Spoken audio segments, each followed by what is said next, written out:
Hello everybody and welcome to another episode of Fandom Curiosities, where we talk about very creepy tales and mysterious things. Today's video is about the mysterious death of the famous poet Edgar Allan Poe and all the theories behind it, because no one is quite sure if he perished in an untimely death or a crazy tale just as he had written in his poems. So let's go over these theories today. It was raining in Baltimore on October 3rd in 1849, but that didn't stop Joseph W. Walker, a composer for the Baltimore Sun, from heading out to Gunner's Hall, a public house bustling with activity. It was election day, and Gunner's Hall served as a pop-up polling location for the 4th Ward polls. When Walker arrived at Gunner's Hall, he found a man delirious and dressed in shabby second-hand clothes lying in the gutter. The man was semi-conscious and unable to move, but Walker approached him. He discovered something unexpected. The man was none other than Edgar Allan Poe. Worried about the health of the poet, Walker stopped and asked Poe if he had any acquaintances in Baltimore that might be able to help him. Poe gave Walker the name of Joseph E. Snodgrass, a magazine editor with some medical training. Poe was semi-conscious and unable to move, but Walker approached him, pinned Snodgrass, asking for help, writing him that there was a gentleman rather worse for wear at Ryan's 4th Ward polls who goes under the name Edgar Allan Poe, who appears to be in great distress, and he says he's an acquaintance with you. He is in need of immediate assistance. Yours in haste. But on September 27th, almost a week earlier, Poe had left Richmond, Virginia, bound for Philadelphia to edit a collection of poems for Mrs. St. Leon Loud, a minor figure in American poetry at the time. When Walker found Poe in delirious disarray outside of the polling place, it was the first time anyone had heard or seen of the poet since his departure from Richmond. Poe never made it to Philadelphia to attend his editing business, nor did he ever make it back to New York, where he had been living, to escort his aunt back to Richmond for his impending wedding. Poe was never to leave Baltimore, where we launched his career in the early 19th century again, and in 4 days between Walker finding Poe outside the public house and Poe's death that came upon him on October 7th, he never regained enough consciousness to explain how he had come to be found in soiled clothes that were not his own, incoherent on the streets. Instead, Poe spent his final days wavering between fits of delirium, gripped by visual hallucinations. The night before his death, according to his attending physician, Dr. John J. Moran, Poe repeatedly called out for Reynolds, a figure who, to this day, remains a mystery. Poe's death, shrouded in mystery, seems ripped directly from the pages of one of his own works. My favorite works of his, of course, is the oh-so-famous The Raven.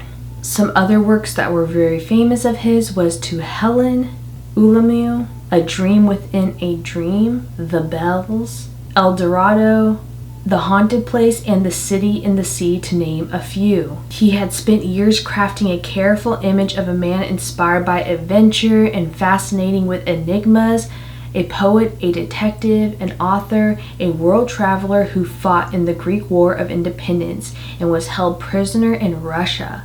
But though his death certificate listed the cause of death as phrenitis, or swelling of the brain, the mysterious circumstances surrounding Poe's death have led many to speculate about the true cause of his demise.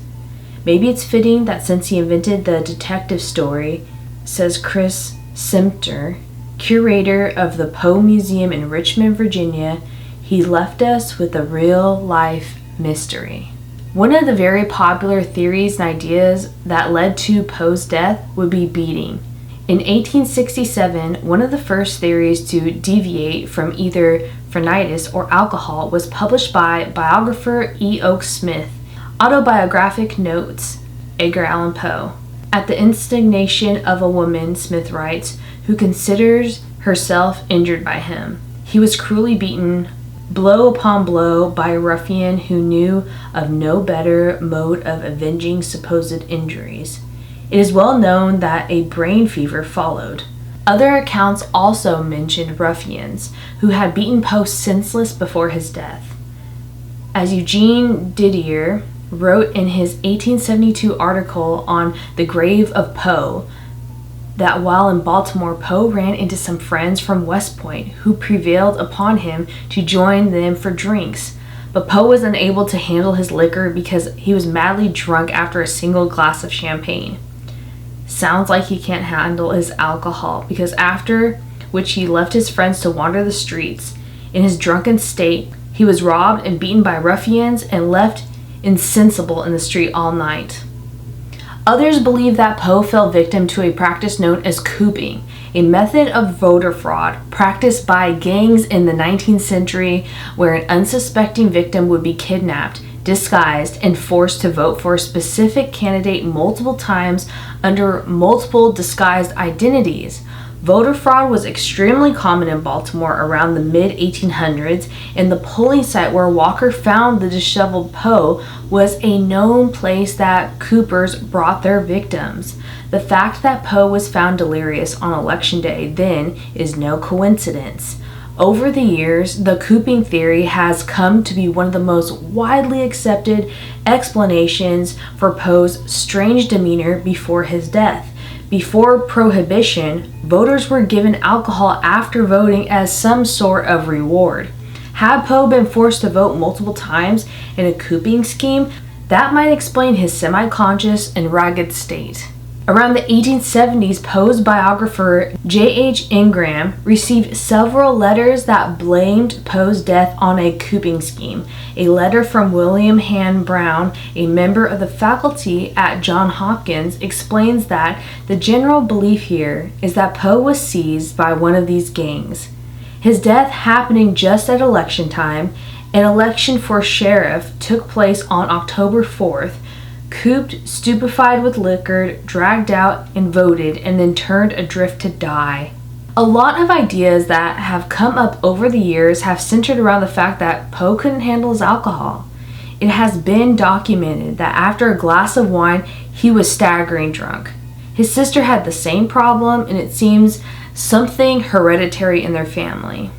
Months before his death, Poe became a vocal member of the temperature movement, skewing alcohol, and he struggled with this all his life. A biographer, Susan Archer Talley Wise, recalls in her biography The Last Days of Edgar Allan Poe an event toward the end of Poe's time in Richmond that might be relevant to theories that prefer a death by drinking demise for Poe. Poe had fallen ill in Richmond, and after making a somewhat miraculous recovery, was told by his attending physician that another such attack would prove fatal. According to Wise, Poe replied that if people would not tempt him, he would not fall, suggesting that the first illness was brought on by a bout of drinking. Those around Poe during his final days seemed convinced that the author did indeed fall into that temptation of drinking himself to death. His close friend J.P. Kennedy wrote on October 10, 1849, on Tuesday, that Edgar Allan Poe died in a town here at the hospital from the effects of a debauch. He found some companion here who seduced him to the bottle, which it was said he had renounced some time ago. The consequences was fever, delirium, and madness, and in a few days, a termination of his sad career in the hospital. Poor Poe, a bright but unsteady light had been awfully quenched. Though the theory that Poe's drinking led to his death fails to explain his 5-day disappearance or his secondhand clothes on his body on October 3rd, it was nonetheless a popular theory propagated by Snodgrass after Poe's death. Snodgrass, a member of the temperance movement, gave lectures across the country blaming Poe's death on binge drinking. Modern science, however, has thrown a wrench into Snodgrass's talking points. Samples of Poe's hair from after his death shows low levels of lead, which is an indication that Poe remained faithful to his vows of sobriety up until his demise. Fast forward to 1999, a public health researcher, Albert Denay, argued that Poe's death was a result of carbon monoxide poisoning from coal gas that was used for indoor lighting during the 19th century. Danae took clippings of Poe's hair and tested them for certain heavy metals that was able to reveal the presence of coal gas. The test was inconclusive, leading biographers and historians to largely discredit Danae's theories of carbon monoxide poisoning. While Danae's test didn't reveal levels of heavy metal consistent with the carbon monoxide poisoning, the test did reveal elevated levels of mercury in Poe's system months before his death. According to Sumter, Poe's mercury levels were more likely elevated as a result of cholera, the cholera epidemic he'd been exposed to in July of 1849. While in Philadelphia, Poe's doctor prescribed calomel, or mercury chloride. Mercury poisoning, Sumter says, could help explain some of Poe's hallucinations and his delirium before his death. However, the levels of mercury found in Poe's hair, even at the highest, are still 30 times below the level of consistency with the mercury poisoning. In 1996, Dr. R. Michael Benitez was participating in a clinical pathological conference where doctors are given patients, along with a list of symptoms, and instructed to diagnose and compare with other doctors as well as the written record. The symptoms of the anonymous patient EP, a writer from Richmond, were clear. EP had succumbed to rabies, and according to EP's supervising physician, Dr. J.J. Moran, EP had admitted to a hospital due to being lethargic and confused. Once admitted, EP's condition began a rapid downward spiral. Shortly, the patient was exhibiting delirium, visual hallucinations, a wide variation in pulse rate, and rapid, shallow breathing. Within 4 days, the median length of the survival after the onset of serious rabies symptoms, EP had perished. And with this, it was Poe whose death the Maryland cardiologist had diagnosed as a clear case of rabies, a fairly common virus in the 19th century. This is why people think it was rabies as Poe's cause of death. Many Maryland cardiologists had diagnosed the clear case of rabies was fairly common in the 19th century. Running counter to any prevailing theories at the time, Benitez's diagnosis ran in the September 1996 issue of the Maryland Medical Journal. As Benitez pointed out that in the article, without DNA evidence, it's impossible to say with 100% certainty that Poe had succumbed to rabies virus. There are a few kinks in this theory, including no evidence of hydrophobia. Those afflicted by rabies develop a fear of water. Poe was reported to have been drinking water at the hospital until his death. Nor any evidence of any animal bite, though some with rabies don't remember being bitten by an animal at all. Still, at the time of the article's publication, Jeff Jerome, curator of the Poe Museum, agrees with Benitez's diagnosis that this is the first time since Poe died that a medical person looked at Poe's death without a preconceived notion of Poe. One of the most recent theories about Poe's death suggests that the author succumbed to a brain tumor, which was influenced by his behavior before death. When Poe died, he was buried rather unceremoniously in an unmarked grave in Baltimore. 26 years later, a statue was erected honoring Poe near the graveyard's entrance where he was buried, but Poe's coffin was dug up and his remains exhumed in order to be moved to the new place of honor. But more than 2 decades of buried decay had not been kind to Poe's coffin or the corpse within it, and an apparatus fell apart as workers tried to move it from one part of the graveyard to another. Little remained of Poe's body, but no one worker did remark on a strange feature on Poe's skull, a mass rolling around inside. Newspapers of the day claimed that the clump was Poe's brain, shriveled yet intact after almost 3 decades in the ground. We know today that the mass could not be Poe's brain, which is one of the first parts of the body to rot after death. But Matthew Pearl, an American author who wrote a novel about Poe's death, was nonetheless intrigued by this clump. He contacted a forensic pathologist who told him that while the clump couldn't be a brain, it could be a brain tumor, which can calcify after death and turn into a very hard mass. According to Sumter, Pearl isn't the only person who believed Poe suffered from a brain tumor. A New York physician once told Poe that he had a lesion on his brain that caused him adverse reactions to alcohol, which totally makes sense. A far less sinister theory suggests that Poe merely succumbed to the flu, which might have turned into the deadly pneumonia on his deathbed. As Sumter explains, in the days leading up to Poe's departure from Richmond, the author visited a physician complaining of illness. His last night in town, he was very sick, and his soon-to-be wife noted that he had a weak pulse, a fever, and she didn't think he could take the journey to Philadelphia. He visited a doctor, and the doctor also told him not to travel, that he was just too sick. According to the newspaper reports from the time, it was raining in Baltimore when Poe was there, which Sumter thinks could explain why Poe was found in clothes that was not his own. The cold and the rain, exasperated by the flu he had already had, and maybe that eventually led to pneumonia, the high fever that might account for his hallucinations and his confusion. And last but not least, in the book The Midnight Dreary, The Mysterious Death of Edgar Allan Poe, wrote in the year 2000, author John Evangelist Walsh presents yet another theory about Poe's death. That Poe was murdered by the brothers of his wealthy fiancée, Elmira Shelton.